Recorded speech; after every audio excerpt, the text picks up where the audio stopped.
నమస్తే, మనం ప్రజావాణి దగ్గర ఉన్నాం. సో ఇక్కడ వీరబాబు ఇక్కడికి రావడం జరిగింది. తను ఈ రెవెన్యూ సంబంధించిన డిపార్ట్మెంట్లో పనిచేసి యాక్సిడెంట్ చేయడం జరిగింది. అతనికి యాక్సిడెంట్ చేయడం వల్ల వన్ సైడ్ మీకు చూపిస్తున్నాడండి, ఇలా వన్ సైడ్ ఇక్కడ కట్ కావడం జరిగింది. దాంతో ఈయన తన ఉద్యోగాన్ని కోల్పోవడం జరిగింది ఆన్ డ్యూటీలోనే. సో ఇక్కడ ప్రజావాణికి వచ్చి నాకు మళ్ళీ ఒక ఏదైనా ఉద్యోగం ఇవ్వండి, నాకు పిల్లలు ఉన్నారు, నేను వాళ్ళని పోషించుకోవాలంటే ఏదో ఒక జాబ్ చేయాలి, ఎక్కడికి పోయినా ఈ యొక్క స్థితిలో నాకు ఎవరు ఉద్యోగం ఇవ్వడం లేదని చెప్పేసి ఈరోజు ప్రజావాణిలో ఒక అప్లికేషన్ పెట్టుకోవడం జరిగింది. అక్కడ ఉన్నటువంటి అధికారులు కూడా ఒక సానుభూతితోటి నాకు చెప్పడం జరిగింది, ఏదన్నా లెటర్ తెచ్చుకోండి, పైనుంచి ఏదైనా లెటర్ తెచ్చుకుంటే నేను మీకు ఉద్యోగం ఇవ్వడానికి రెడీగా ఉన్నాను చెప్పేసి పై అధికారులు కూడా ఆయన చెప్పారట. సో ఒకసారి మాట్లాడదాం, అసలు ఏమైందని చెప్పేసి చెప్పు, ఏమైంది అసలు? పేరు వీరబాబు సార్, అక్కినపల్లి వీరబాబు. నానపరెడ్డిపల్లి మండలం పెద్దిరెడ్డిగూడెం గ్రామం నుండి మన పానీ మూటలు తీసుకొస్తుంటే ఆఫీస్ ఫైల్స్ తీసుకొస్తుంటే మా ఊరు రంగాపురం దగ్గర యాక్సిడెంట్ అయింది సార్. యాక్సిడెంట్ అయ్యాక నన్ను హాస్పిటల్కి తీసుకెళ్ళారు సార్, ఖమ్మం ఇది కొత్తగూడెం హాస్పిటల్కి. చచ్చిపోయింది తీసుకుపోయింది, పారేసే కాడికి అన్నారు సార్. మా ఎంఆర్ఆర్ గారు మా విఆర్ఓ గారు లక్క గారు చనిపోతే సార్, ఆయన రోజుకని తీసుకెళ్దామని అనుకున్నాను సార్. నన్ను తీసుకెళ్ళకపోయారు సార్, ఇట్లా యాక్సిడెంట్ అయింది కదా సార్. అయితే అక్కడ చనిపోయిన తీసుకుపోయి పారేసే కాడికి అని అన్నారు సార్ కొత్తగూడెంలో. ఇక ఖమ్మం మమతా హాస్పిటల్ తీసుకెళ్ళాక సార్ నా ఆత్మ నాకు ఎన్ని రోజులకి వచ్చింది సార్. 2 రోజులకి వచ్చాక ఆపరేషన్ చేశారు సార్ నాకు. అది ఏం కోరుకుంటున్నావు ప్రభుత్వం? నాకు అటెండర్ పోస్ట్ ఇవ్వమని కోరుకుంటున్నా సార్. నాకు ఇప్పుడు నీకు వినబడితే మంచిగా మాట్లాడగలను పడతాయి సార్, మంచిగానే ఉంటా సార్. నేను మా ఎంఆర్ఓ గారు ఏమంటున్నారంటే నువ్వు అక్కడ నుండి లెటర్ తెచ్చుకో, కాల్ లెటర్ నేను జాయిన్ చేసుకుంటున్నాను అని చెప్పారు సార్. మా విఆర్ఓ గారు కానీ, మా ఎంఆర్ఓ గారు కానీ, మా ఆర్ఐ గారు కానీ ఎవరైనా నాకు అనుకోవాలి ఇబ్బంది లేదు కానీ ఇంచేదని లెటర్ ఇక్కడ నుండి ఏదైనా లెటర్ తెచ్చుకుంటే జాయిన్ చేసుకుంటున్నాను సార్. అందులో అది కాక సార్ నా స్కూల్లో వేకెన్సీ ఉంది సార్, అటెండర్ పోస్ట్. అది ఇవ్వమని నేను మనస్ఫూర్తిగా సీఎం రేవంత్ రెడ్డి సార్ని మరీ కోరుకుంటున్నాను సార్. నాది రెవెన్యూ వ్యవస్థ వల్ల నా సగం తలపోయింది సార్. 5 ఆపరేషన్లు అయినాయి సార్. నేను చావాలా బతకాల అర్థం కావట్లేదు సార్. నా పరిస్థితి మరీ దారుణంగా ఉంది సార్. మరి నా పరిస్థితి ఆలోచించి సార్ నేను అవుట్. చిన్నారెడ్డి ఏమంటాడు సార్ ఏమన్నా అంటే ఇవాళ రమ్మన్నారంట సార్. నన్ను ఇవాళ రమ్మన్నారంట, ఇవాళ వెళ్తే ఏం చెప్తారు సార్. సార్ నాకు 2 చిన్న పిల్లలు సార్. ఇప్పుడు నేను చచ్చిపోయాను అనుకో, నా భార్య ఒకటి సార్, నా పిల్లగాళ్ళు అన్నీ పని చేసేంత ధైర్యం ఉందా? ఉంది సార్, చేస్తా సార్. నేను ఉంది సార్. నేను రెవెన్యూ వ్యవస్థ మూలంగా కదా సార్ నా తల యాక్సిడెంట్ అయింది. అందులో నేను ఇవ్వమంటున్నా సార్. అందులో కాకపోయినా దేంట్లో అయినా ఒక స్కూల్లో ఇచ్చినా నేను చేసుకుంటున్నాను చెప్తున్నా సార్ నేను. అది సార్ నా అందు దయించి సీఎం రేవంత్ రెడ్డి సార్ని అటువంటి పోస్ట్ నాకు సంతకం చేస్తానని మనస్ఫూర్తిగా నేను వేడుకుంటున్నాను సార్. నేను భద్రాద్రి కొత్తగూడెం జిల్లా నుండి వచ్చా సార్, అక్కడ నుండి వచ్చా సార్. నేను ఒకటోని అయిపోయా సార్. నేనేం పని చేయలేను సార్. నా భార్య ఒకటిదే సార్, నేను ఒకటోని అయిపోయాను. నాకు 2 చిన్నపిల్లలు సార్, పసిపిల్లలు. నేను భార్య పిల్లలని చూసుకోవాలి కదా సార్. మంచిగా ఉండే స్థితిలో ఇలాంటి యాక్సిడెంట్ అయింది సార్.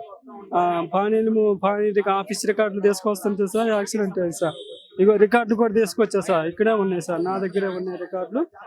చూపిద్దామని తీసుకొచ్చా సార్. నా అందు దయించి వికలాంగుని అయిపోయినందుకు నాకు అటెండర్ పోస్ట్ చేస్తారని సీఎం రేవంత్ రెడ్డి సార్ని మరీ కోరుకుంటున్నాను సార్. నేను వికలాంగుని అయిపోయా సార్. ఇప్పుడు నేనేం పని చేయలేను సార్. అది అందులో అటెండర్ పోస్ట్ అందరూ వాళ్ళు కూడా అక్కడ నన్ను మంచిగానే చూసుకుంటున్నారు సార్. నన్ను రమ్మని అది ఇస్తారని కోరుకుంటున్నా సార్. నేను చూస్తూ ఉన్నాం కదా ఒక మానవీయ కోణంలో, ఎందుకంటే ఆయన ప్రభుత్వ డ్యూటీ చేసుకుంటానే, ప్రభుత్వం కోసం పనిచేస్తూ ఉంటేనే ఈ స్థితికి వచ్చాడు. సో ప్రభుత్వం ఆలోచించాల్సిన అవసరం ఉంది. అక్కడ ఉన్నటువంటి అధికారులు కూడా సానుభూతితో మానవీయ కోణంలో ఆలోచించి జాబులు ఇస్తా ఉంటున్నారు. కానీ ఇక్కడ ఉన్నటువంటి ప్రజావాణి ఆఫీసర్స్ కనీసం రెస్పాన్స్ అయ్యి ఒక లెటర్ ఇవ్వండి, దానికి ఇవ్వండి జాబు, ఏం ఆశిస్తారు? ఆయనతోని ప్రాణాలతో తెగించి కొట్లాడి ఈ స్థితికి వచ్చిండు. ఇప్పుడు ధైర్యంగా కొట్లాడి నేను జాబ్ చేసుకుంటా, నా పిల్లలని కాపాడుకుంటా అని చెప్తూ ఉండు. అంటే ఇంత ధైర్యం, అంత స్థితిలో ఉండి కదా, ఇలాంటి పరిస్థితిలో ఉండి కూడా నా పిల్లల కోసం నేను పని చేయాలి అని చెప్పేసి ఒక దృఢ సంకల్పంతో ఆయన ఉండు. అలాంటి వారికి ప్రభుత్వం ఆదరణ ఇవ్వాలి.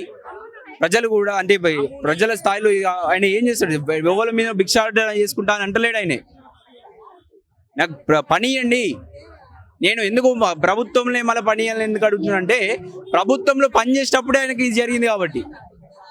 ఉత్త బయట జరిగితే ఆయన అడగపోవు, ప్రభుత్వం కోసం పనిచేస్తూ ఉంటేనే అతనికి స్థితి వచ్చింది కాబట్టి. అందుకే నాకు ప్రభుత్వంలో ఏదైనా ఒక చిన్న పోస్ట్ ఇవ్వండి. చాలా కాంట్రాక్ట్ ఉద్యోగాలు ఉన్నాయి, అందులో ఏదో ఒకటి ఇస్తే సరిపోతుంది. అతని స్థితిని టెస్ట్ చేయండి, అది ఎలిజిబుల్ అవుతాడా కాదా లేకపోతే ఆలోచించండి. ఇంకోటి చెప్తాను, దారుణమైన పరిస్థితి. ఆయనే అలాంటి యాక్సిడెంట్ అయితే అసలు ప్రభుత్వం నుంచి చిన్న సాయం కూడా లేదట.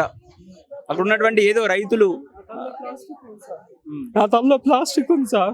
3 సార్లు సిమెంట్ అయితే అదంతరికి అదే బయటకు వచ్చింది సార్. ఇది లాస్ట్ కి చచ్చిపోతారో పారుగా, ఇదే లాస్ట్ అండ్ ఫైనల్ 5 ఆపరేషన్. ఇక నా వల్ల కాదని చెప్పారు సార్ మమతా హాస్పిటల్ డాక్టర్ గారు కూడా. ఇప్పుడు నా తలలో ప్లాస్టిక్ ఉంది సార్, ఆలోచిస్తే నువ్వు చచ్చిపోతావు, ఆలోచించొద్దు, నిదానంగా పనులు చేసుకోమని చెప్పారు సార్ డాక్టర్ గారు కూడా. అది సార్. కానీ ఇప్పుడు బతికున్నా కానీ ఏం చేయలేకపోతున్నాను. అది సార్, నా భార్య పిల్లలు నేను చదువుకోవటానికి కదా నాకు కావాలి కదా సార్ పోస్ట్. అది అందుకనే నేను మరీ కోరుకుంటున్నాను సీఎం రేవంత్ రెడ్డి సార్ని.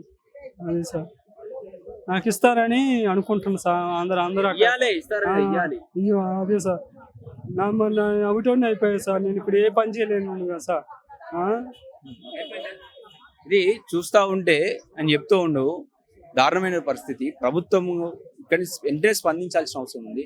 ఇక్కడ నుంచి ఒకవేళ ప్రజావాణి వాళ్ళతో అయితే చేయండి, లేకపోతే ఒకవేళ ఎమర్జెన్సీ కేసుగా సీఎంకి రికమెండ్ చేయాల్సిన అవసరం ఉంది.